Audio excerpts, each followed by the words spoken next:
Hey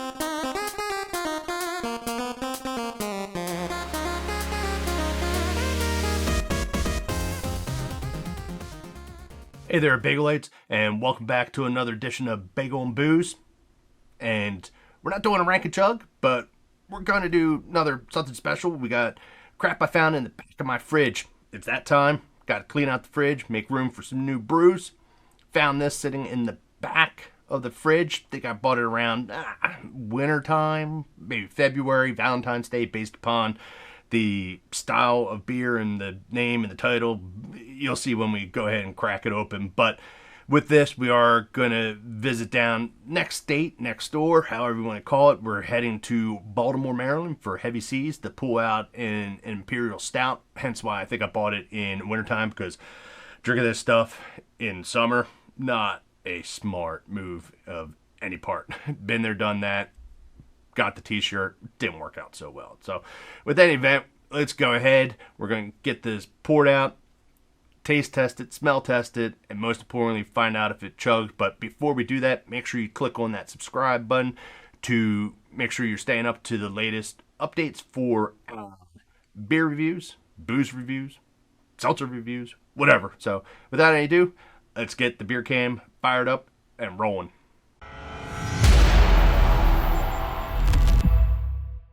For today's review, we are heading, as I said, back down to Heavy Seas, to Baltimore, Maryland, and what we're going to be trying out from them, it's an Imperial Stout. They call it a Chocolate Dessert Stout, and it is their Chocolate Volcano. This clocks in at 9% on the lower end of an Imperial. You know, many Imperials that we see, you know, as we've said here on the show before, it's basically taking whatever flavor profile, style of beer, and just basically ups the ante, and this is no different. But again, it's going to be on the lower side. It's at 9%. Many of these Imperial Stouts and Porters, whatever, they are going to be well within the double-digit range. So this one, still going to be heavy, still be dark, and it's going to taste like chocolate, at least based upon the label. But this one is one that like I said, I think came back from February time frame, based upon the fact that it is Chocolate Volcano, fit in with a bunch of other beers that bought around that time that, you know, I guess trying to be romantic as I can be, which ain't real romantic. So, you know, this does have a date that comes up on it, as we kind of see if I can get that in there. Best by June 2023. We're about 4 months past that, so we'll still see if it's good. That'll be one of parts of the taste test, the smell test, and most definitely the chug test. But before we get to any of that, we're done with the rank and chug, so that means it's a return of the more you know. For today's the more you know moment, I kind of looked at, you know, what else, but it's taken directly from the beer's inspiration. Chocolate Volcano makes me immediately think of chocolate lava cake, volcano lava cake, whatever. It works. My show, my rules. We'll deal with it. So, looking into this, there's a little bit of stuff about it. Kind of interesting to find out about how it kind of came to be and how it came into be an everyday staple. And with this, the chocolate lava cake was purported to be invented by chocolatier and French chef Jacques Tourès in the late 1980s. However, that may be. There are two other chefs that also lay claim to this, French chefs. The first one is Michael Michel, not good with French, Brasse, who in 1981 debuted his chocolate coulant. And then again, we fast forward up to 1987, and Jean-Georges von Gerichten, if I'm pronouncing that correctly, his last name, he lays claim that he basically kind of invented this in 1987 by accident. Specifically, what was happening is he was trying to make 500 chocolate cupcakes from his mother's recipe for a private party, and didn't quite adjust the temperature of the oven for cooking that many cupcakes at one time. They went out and got served. The maitre d' came to him and basically said that everything was undercooked. He couldn't believe it. You know, he was embarrassed, cracked open, and sure enough, it was just oozing in the middle. Lo and behold, he couldn't believe that he had served a raw cake. But at the end of the night, he was invited into this private party to a standing ovation. It was a hit. But regardless of which chef you believe invented it, there's actually even yet a further back sighting of this when the dishes first appeared supposedly in a 1966 Pillsbury Bake-Off, in which it won second place under the name of a tunnel of fudge cake. Sounds a little seductive. Whatever. But regardless of whatever story you believe, Von Gerichten, and tongue twister. Gotta find an easier name to use in here, but unfortunately we can't. It's who it goes with. He definitely lays claim to popularizing it here in the United States in the 80s and 90s. His version of the recipe is very simple. It's 4 ingredients: chocolate, butter, sugar, and eggs. And once he put it on his menu of his restaurant Jojo back in 1991, it became a staple. And he claims to never to have removed it. Can't remove it. He feels people would revolt if they would.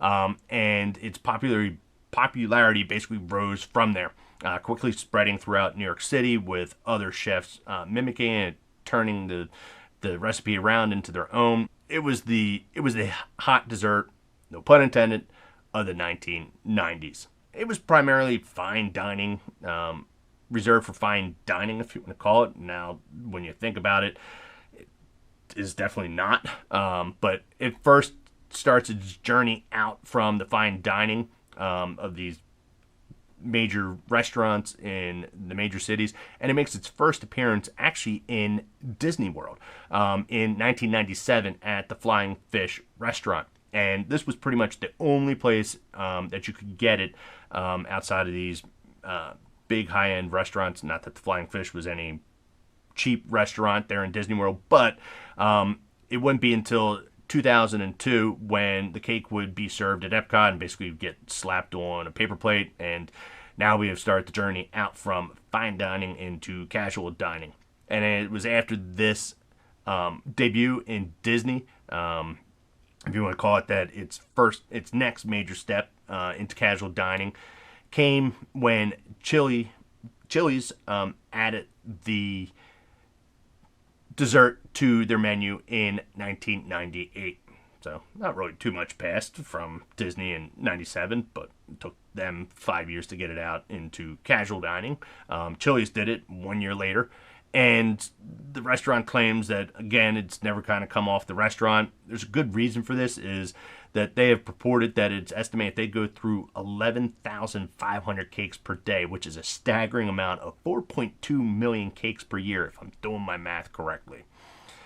Other quick service, casual dining restaurants quickly followed suit with this, of including Applebee's and California Pizza Kitchen, and if you want to call it the final demise, step down, whatever the hell you want to call it, of casualness of this dessert, you could say it hit rock bottom in 2004 when Walmart finally added this out into their frozen food section. So there you go. I guess it's descent, if you want to call it, or acceptance out from fine dining to casual plebeian dessert. There it is. So everything you want to know about chocolate cake, lava cake, but you probably didn't want to. One quick thing, just as we've had before, there is not specifically a National Cake Day for chocolate lava cake, but there is a National Chocolate Cake Day here in the United States, and that date is January 27th. So there you go. And with that, let's go ahead and get this beer poured out, get it taste tested, and then march on to the chug test. I drink and I know things. So we got everything all poured out, and as we kind of expect with our stouts, definitely sets up very dark. Got a nice solid foam head that is on here, very dense. Cannot see through it, which I would kind of come to expect with, our stouts. Getting nice as the light kind of catches it, nice dark amber color, real hard to see here on the camera. But with that, we'll go ahead and give it the old sniff test. And actually not getting a whole huge flavor profile that comes in. I kind of expected that I would get a lot of kind of chocolate nose to it. You know, I'm not really getting that. Not really getting much of anything off of that. I don't know, maybe because beer's old. I have no clue. So with that, we'll go ahead and give it the taste test.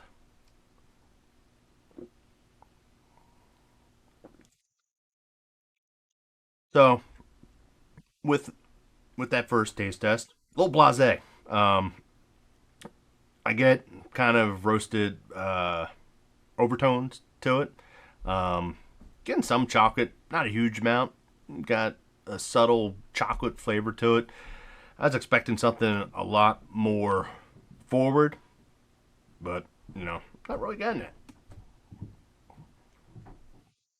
And give it another swig, see if I get anything going. And sometimes we get it off of the second or third taste on that, but no, I am not really getting a huge amount of chocolatiness. I know that's not a real word. I expected more out of this, but not really getting. I wanted a more robust flavor profile. It's good. Don't get me wrong. Not going to complain about that. Ooh, got something that came into my glass. Don't want to drink that. Get a little extra protein in there. But it does well. I'm not hating it, but I kind of, especially with these styles, I expected it to kind of wow my socks off. But just not really kind of doing that. It's run the mill. So with that, I guess for a ranking, we'll call it split it right down the middle, and we will give this a 3 out of 5. Again, I'm not hating this. I'm not really loving it. I drink it if it was around, if it was there for me at a party or whatever. But I don't think it's something I would actively go out of my way to seek. I had again real high hopes for it. Maybe we'll see when we get into the Chug Test to see if that flavor that's missing will come forward and really hit us. But right now, I'm just not finding it. So a little bit of a letdown. It's just there's not there. We could chalk it up to it being past expiration date. It could be. Maybe if we drank this before the best before date, we might have gotten a better flavor profile. But right now, it definitely is not hitting that.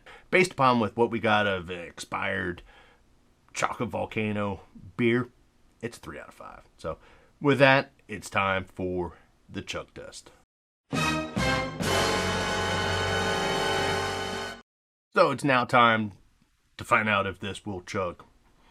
I'm sure it probably will chug, but we'll see to what degree. We got a nice full pint glass of this stuff. Again, even on a refill, still I'm not getting a huge amount of chocolate. So be interested to see. Usually on some of these, as we've gotten off with a couple of these beers, is when we do the chug, you get a whole mouthful of flavor that comes in, changes a little bit different. We'll see if that happens when we hit our chug. So with that, bottoms up time.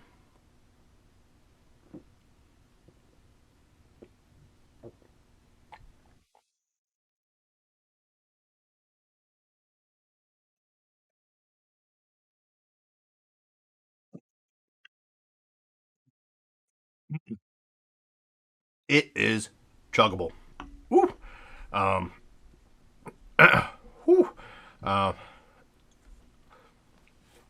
Sorry. That's more so of just there is definitely a explosion of chocolate that comes in off of that. Just needed to get a whole heck of a lot of chocolate, a whole mouthful. That's what she said. But doesn't change anything. We'll still keep it there for a rating of 3 out of 5. It definitely intensified the chocolate. the toastiness of like coffee, like a coffee roasting. I got that definitely coming forward in connection with this on the Chug test. But again, overall, you know, while we got more intensity off of the chocolate, it didn't just blast out on anything. All in all, not a bad beer. Not a huge great beer. You know, it does its job. Is it something I would actively go out and seek? No, but if it was something that was there and it was there to drink and available, if I was at a bar, couldn't find anything else really kind of hit the knack, yeah, I would drink it. So I guess with that, you know, I'm done. We're done. This is done. And I thank you all for tuning in for another edition of Bagel on Booze. And make sure you click that subscribe button, and we will catch you later for another review. Thanks all.